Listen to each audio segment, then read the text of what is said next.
Guys, welcome back to our podcast. It's Joseph Dan Eduarda, and we're going to be talking about the book Julius Caesar by Shakespeare. We're going to be talking about the character Brutus, who was seen as a very honorable man throughout Rome. And he was also Julius Caesar's best friend. Any thoughts, Eduarda?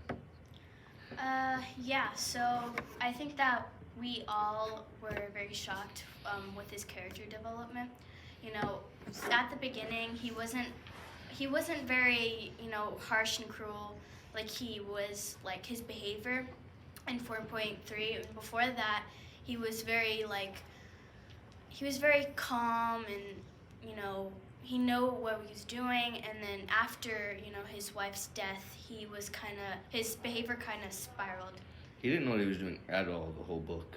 I think in the beginning he thought he had an idea, he had a concept of what he was going to do. Yeah, but he didn't know what he was doing. He just guessed on everything because he was manipulated by Cassius. Cassius manipulated him to killing Caesar, lying to his wife. I do agree with and that. everything else. Cassius, he took a vulnerable moment in with Brutus. Brutus had a big love for Rome, and he was very invested in the good for Rome. And I think that Cassius did take a vulnerable moment and use that for his power. He really liked power. He wanted power, and he was afraid of what Caesar can do. So, do you have any thoughts, Danny?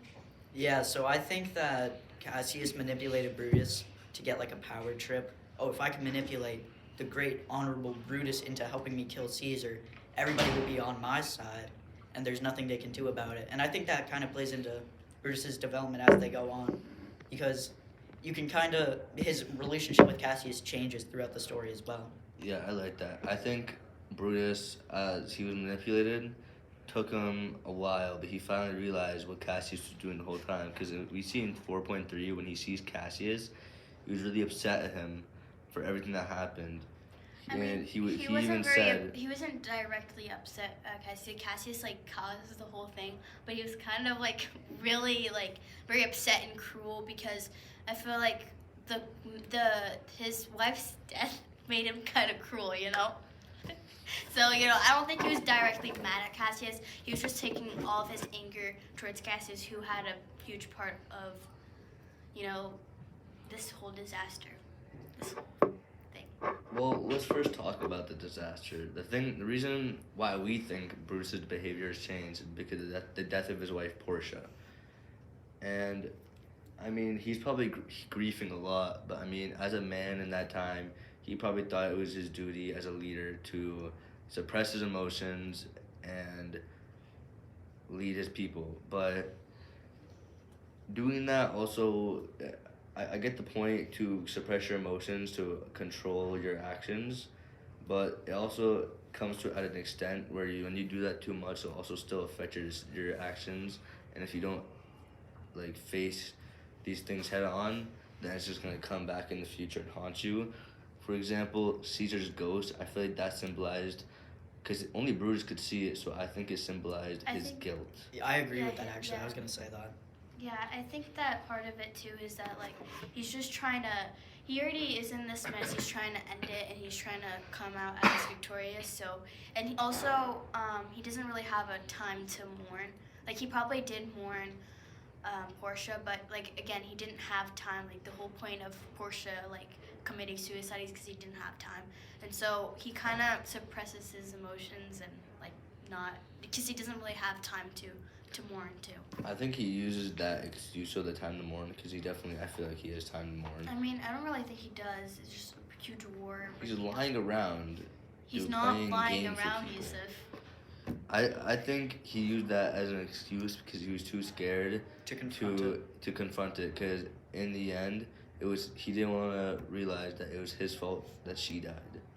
Yeah, I think he was trying to hide that away. I think that's why he lashes out at Cassius. I think he wanted to blame all that guilt on Cassius, Mark Antony, Caesar, and everybody else that wronged him. Yeah, I think that's why he lashes out at Cassius, because he views it as Cassius led me into this. It's Cassius' fault my wife is dead now, instead of confronting the fact. It's my fault. I participated in it. I should take responsibility for my actions. It also comes at the last time he saw his wife, he was telling her that everything was going to be okay.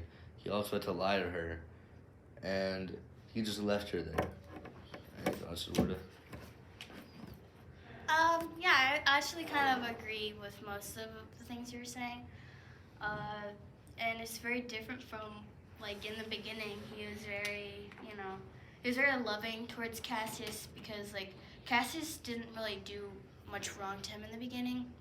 And I think it's very weird how Brutus doesn't really see Cassius' true actions, and then only after this whole disaster happened and, like, realizing how much he lost, then now he acts really cruelly towards Caesar. And I think that, Brutus he doesn't necessarily deserve this, but, by killing someone that's, like, killing someone, I feel like he did need to suffer the consequences, and I think it was very dumb to get into a plan where he didn't think he was going to face those consequences. So I think Brutus is really hypocritical and has a really big ego.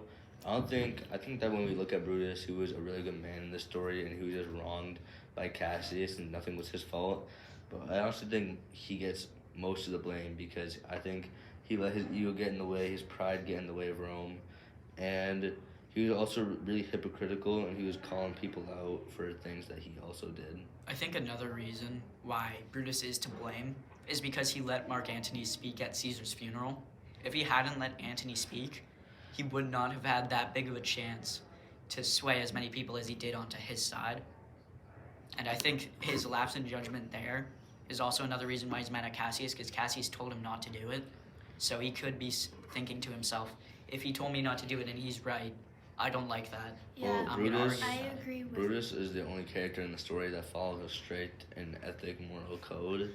So he follows honor, the procedure of honor really well. So, I mean, when someone like him, he has to give someone like Mark Antony a chance to explain himself. So I feel like that, I wouldn't consider that really, I think that's just his honor. in a It's way. still a fault of his character. I mean, think yeah, it's a I fault do of his agree character, with, but I do agree with Danny with like his fault. Like I think he was very like invested in his like pride and like honor for Rome that like he really thought that he was going to convince the public, and like he didn't really notice or realize like he just like kept like he thought he expected that the public would listen he to was him. naive. He was naive, and I agree with Danny on that. Yeah, he was naive to think that Mark Antony, Julius Caesar's loyal follower of his whole life, basically, was gonna simply just mourn Julius Caesar's death and not reveal anything that he saw, which was on his fault, on his part, a really bad mistake that led to everything bad that happened. Yeah, Yeah. and Antony, like the way he presented himself was very different from Brutus. Brutus kind of just presented them with, like, oh, it's either this or that. Like you're gonna lose all your rights. You're gonna be slaves, or you were gonna, have a bunch of freedom and live your life. And I think that the way like Brutus presented himself was very, very like different and kind of a little harsh, and he thought that he kind of expected the public to like obviously agree with him, like you don't have a choice, you have to agree with me. And like Antony,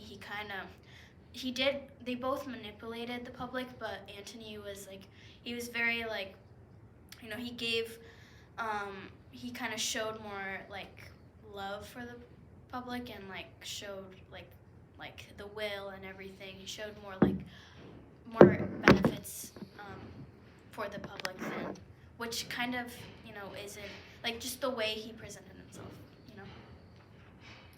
Yeah, I also think that, I think that, Sorry. it's okay. I think that the ghost of Julius Caesar was a really important part in the book, and how we talked about earlier, how it was a symbol of Brutus's guilt. I also think that comes to show how we talked about Stoicism earlier and how it'll come back to haunt you. I think that Stoicism came back and haunted Brutus in the form of Julius Caesar.